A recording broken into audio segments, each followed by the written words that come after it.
Hi folks, long time no record.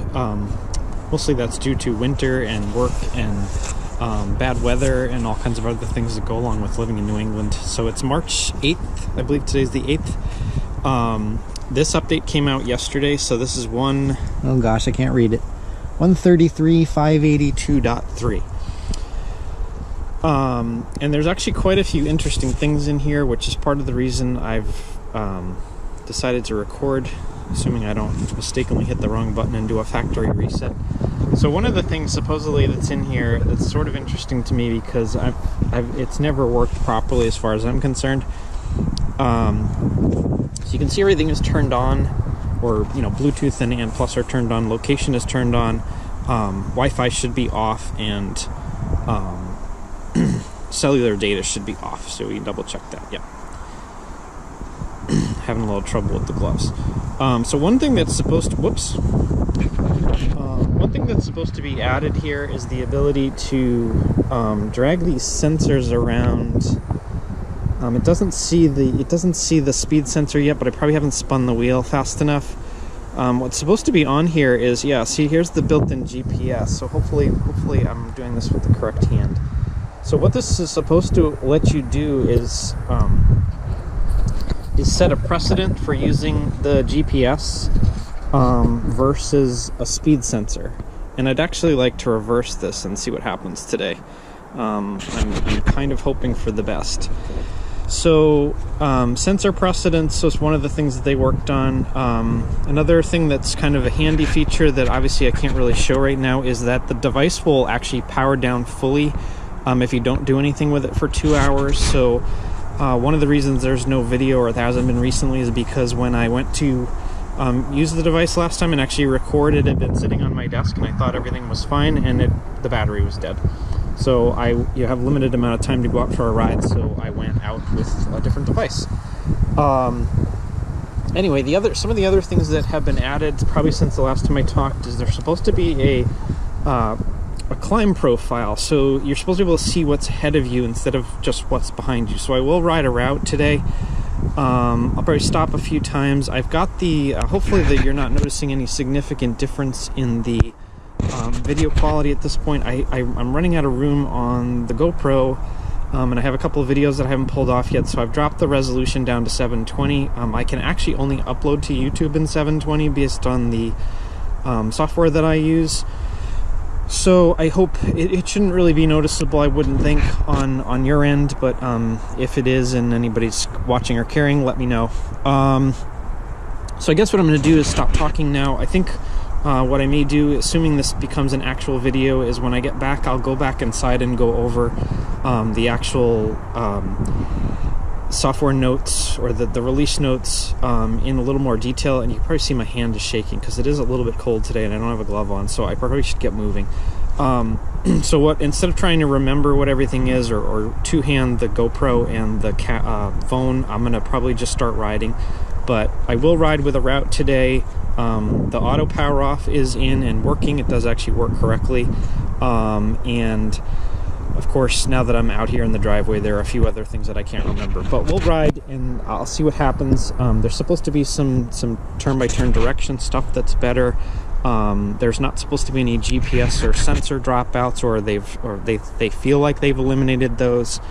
I'm probably not going to ride for terribly long today, but it should be over an hour, which has typically been my cutoff for when things start going weird, although that has been mostly corrected in at least 1 or 2 updates ago. So the ATG group has been, just for your information, the ATG group has been getting quite a few updates. So if you're not in that group and you're wondering where the hell all the updates are, they are pumping them out on a fairly regular basis, but the problem has been that each time someone or several people have found basically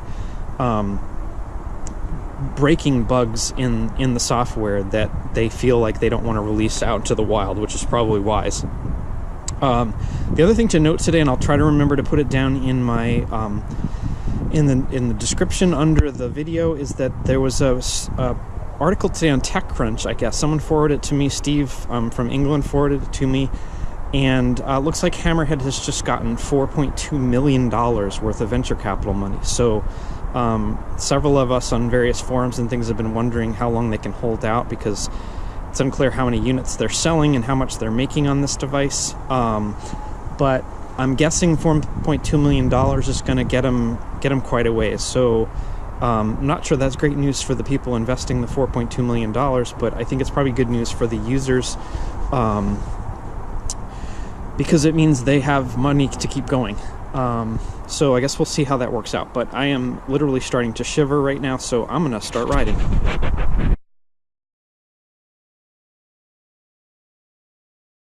Hi folks, so a little bit of good news, bad news here, as always seems to be the case, at least for me with these updates.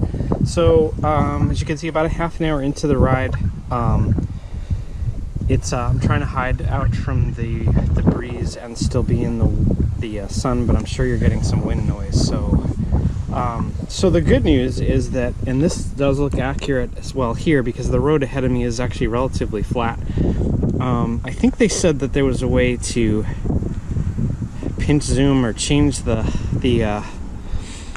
distance that this shows ahead, but I can't really figure it out right now.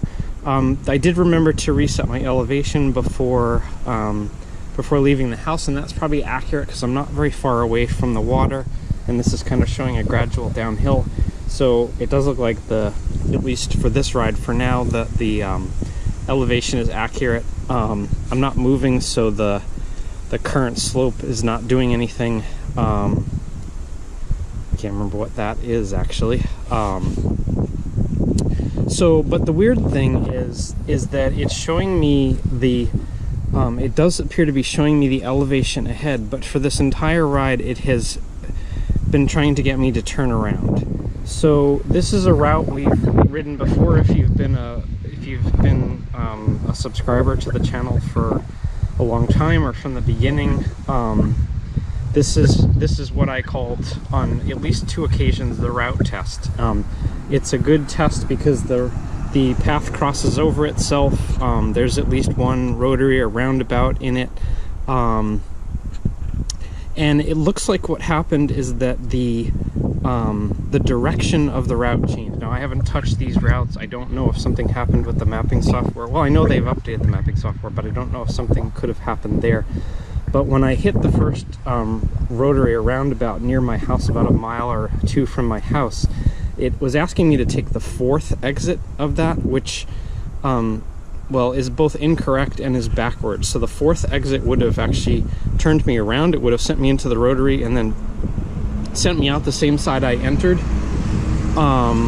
Had it been routing me backwards, it should have been the 3rd exit. So I'm not exactly sure what's going on, but it does look like, based on these turn directions, it's been trying to send me backwards, which is very confusing because the elevation profile ahead of me is actually correct. So the elevation profile knows that I'm going in the right direction, I guess, but the turn-by-turn directions are backwards. Other than that, I think this is the behind me graph. I've got so much stuff on this ATG thing to test that I'm not entirely sure. I think that's my heart rate. That's probably my average speed. Can't recall what all these things are. Sorry. I think it's power and power charts and heart rate charts. There's some lap fields in here. That's my lap for workouts, but I'm not doing any of those at this time of year. And this is the main page. I'm not sure about the distance and things because I'm not sure if it's actually using the sensor or not. So it should be interesting to see. Hopefully the power picks back up when I restart. It seems like it only kind of gets confused if it's been a very long time. Hopefully it will come back. Although that is speed there, so that was kind of flickering, which either indicates that it's reading oddly from my speed sensor or it's still having some GPS difficulties. I'm not sure which. But I'm already starting to cool down, so you may not hear from me until I'm back at my house or in my driveway, unless something interesting happens. But it does look like, again, turn by turns backwards, but elevation profile is correct, and it's actually fairly interesting to look at, even though I live in a fairly flat area. So we'll review this a little bit more when we get back.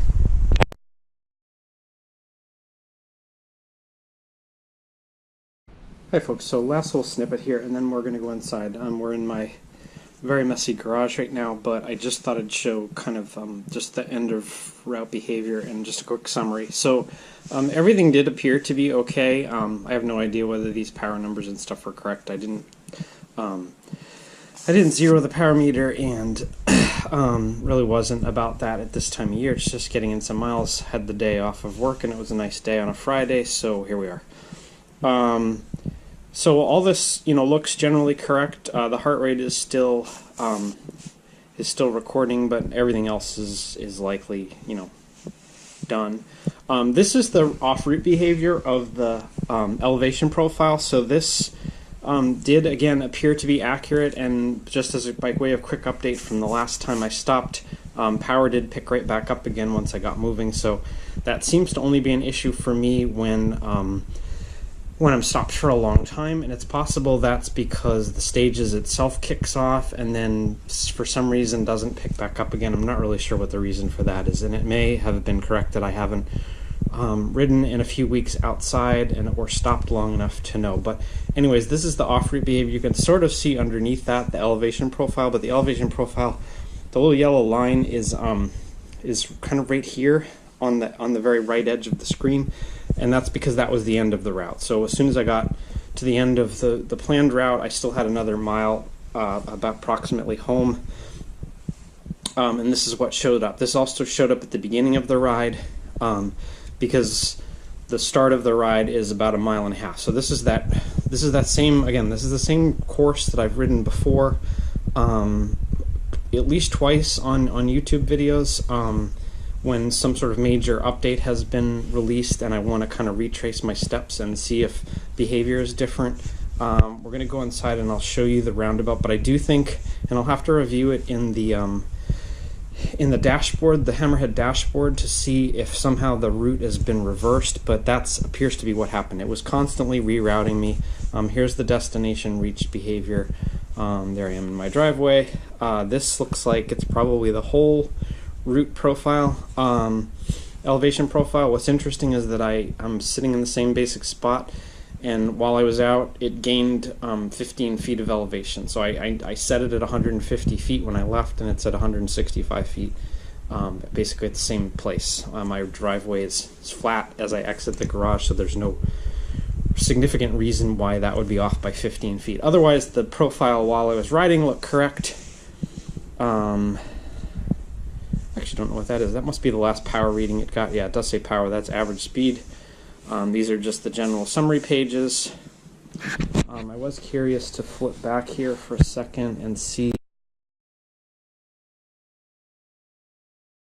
Hi folks. Sorry, I'm distracted by the other screen. The software is on the other screen to my that way. So this is the so back from ride. You saw the last bit, although the GoPro seemed to want to cut out on me, so I'm not sure what I was trying to say in that last little bit, but the GoPro stopped working, so it's possible I'm running still low on space on that. So anyways, so this is the email I got on Thursday, the 7th, I guess. What does it say? Yes, March 7th. These are the new features. I talked about this in the driveway, the sensor precedence. I did drag the GPS, ahead of the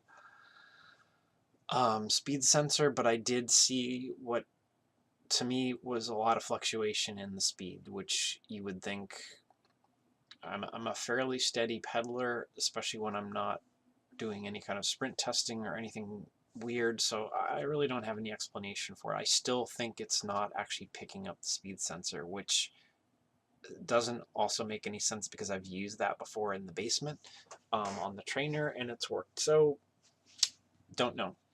But the GPS, the Karoo GPS is in there, and I did drag that ahead of this. No, I dragged the speed sensor ahead of it, I think. Now I feel like I better check. While I'm talking, I will attempt to check this. No, the speed sensor is definitely ahead of the GPS. The elevation graph was updated. I hadn't used that before, so I don't know what that means. On a good note, the elevation did look correct. It showed me hills ahead. It appeared to be, although this says a 1 mile view has been added, I'm almost positive that I was getting a 1 mile view by default. So I'm not sure, and I couldn't remember. I think you saw me try it during the ride, but I don't know if my gloves prevented the pinch from working or if I just didn't pinch the right way. Maybe it's supposed to be an out pinch instead of an in pinch. I'm not really sure. But I think I was getting a 1 mile view. Let's see, changing activity name on Karoo updates that name on Strava and the Karoo activity list. This does not appear to work unless you have to hit the upload button again, and you may have to do that. I don't know what the behavior is, but if it requires a re-upload to Strava, it did update on the Karoo dashboard, so I uploaded the ride as is, which, as if you're familiar with the device, it just does it by time of day. So in this case, it was afternoon ride. I went back in and I set it for, I just gave it a name. I think I named it route test and then the version number. It did update on the dashboard, but it did not update in Strava yet. So I'm not really sure what's going on with that.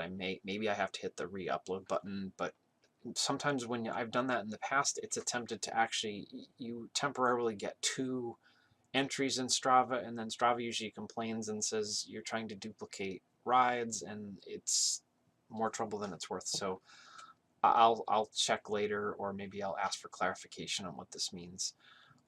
Startup sequence applications, I have no idea what that means. The startup didn't look any different to me.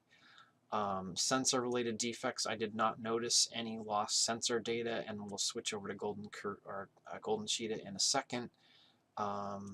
GPS flakiness, I did not notice that.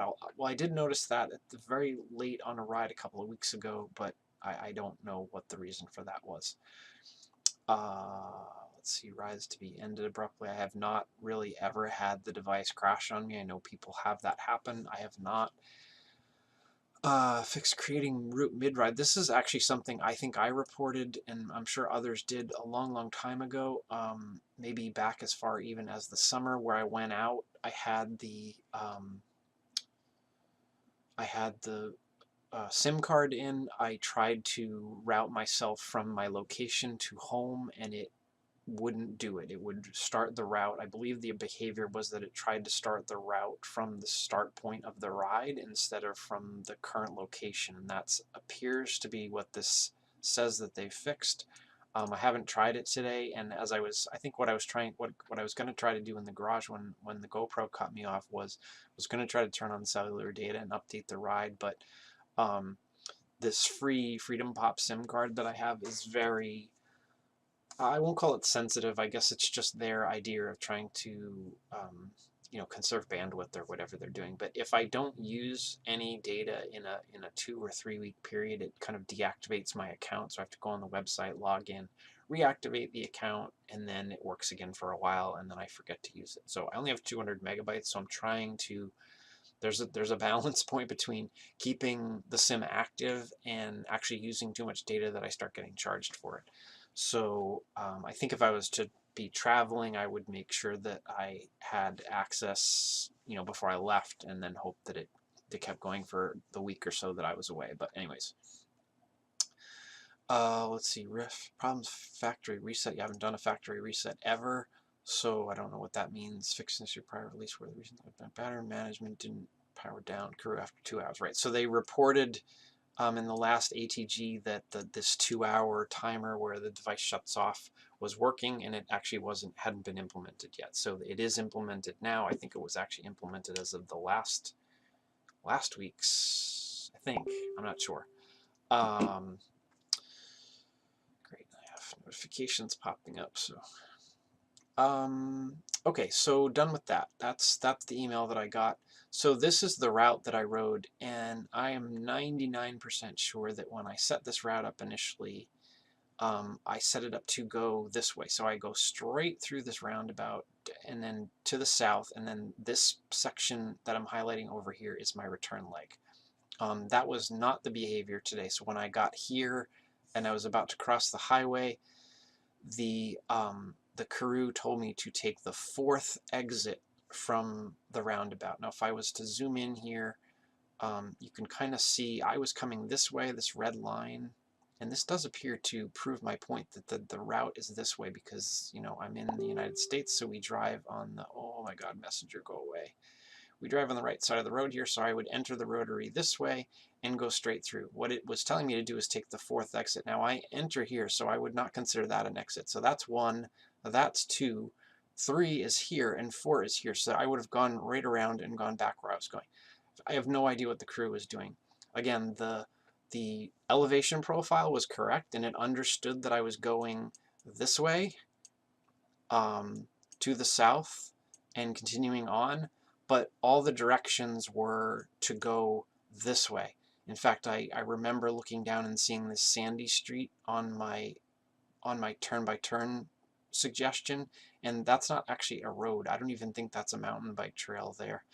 I'm not sure what that is actually. I've never noticed it before while riding or while driving. I suppose it's possible that it's a driveway connecting some houses, but it's an unusual place for it. This large area over here with these black lines is a huge conservation area. It's close to 1,000 acres in here, and those are all mountain bike trails, and I've actually never noticed them being as detailed as they are on the Karoo map. I don't have a mountain bike, so I've not ridden in there very much except demo days and things like that.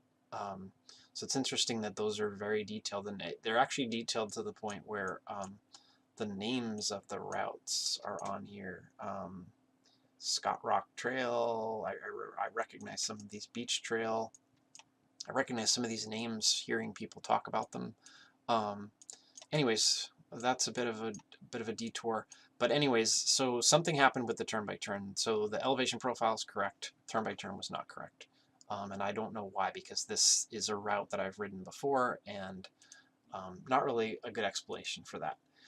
This is Golden Cheetah, and basically there's really nothing to show in here. This is the ride data. This looks absolutely normal to me, and it doesn't appear to show any sensor dropouts. This is the point of the ride where I paused to record that video, the inter whatever video. And otherwise, there's, you know, sections where I'm stopped at stoplights or street stop signs. So this all looks normal. I don't see any spikiness here. I don't know if there's any significant smoothing on here. I forget where that is in Golden Cheetah. Power curves. The map we don't need to see again. This is power again. Oh, good. I don't know what that is. What I didn't look at was this. This is where I was having some problems previously. I'm trying to grab this little bit here over on the edge and drag way down. I did see some kind of spiky numbers flash up there. So it's just unusual to me that this would be recorded at this level of detail, but it doesn't appear to be affecting the stability of the recording or the dropouts, and I'm not seeing in those columns, I'm not seeing significant issues, what I would consider to be issues. It does seem weird that the heart rate gets strange when I'm paused. When I'm not riding is when the heart rate number seems to go into the multi-decimal range. There it is again. But the power and the cadence are steady, and I see almost no decimal places there. So that's good news. So I think that's actually it. Overall, I guess I would say this is probably a good update. You need to see my desktop there, but anyways, yeah, everything seems fine. Oh, I was going to show the other thing I had up on the screen was this article. So I talked about this article. It was TechCrunch. Thanks to Steve for sending this to me this morning. So yeah, $4.2 million. You can grab this. I'll try to paste this URL in. I'm not going to read this article for you. You can check it out if you're interested, and or not. But it's recent. It's from a day ago. So. This is something new. I don't believe they've announced this, although I haven't been on Facebook or really any social media for a few days, so I don't know. I don't know if they've posted any information about this, but it's interesting that it shows This is the old. You can see the picture is the old. Um, it's some sort of old marketing material because it shows a different elevation profile there. Um, that is relatively new, I think, based on the fonts and the circular power chart. So, anyways, kind of interesting, but I guess that's it. If you've got this far, thanks for watching, and I'll see you next time.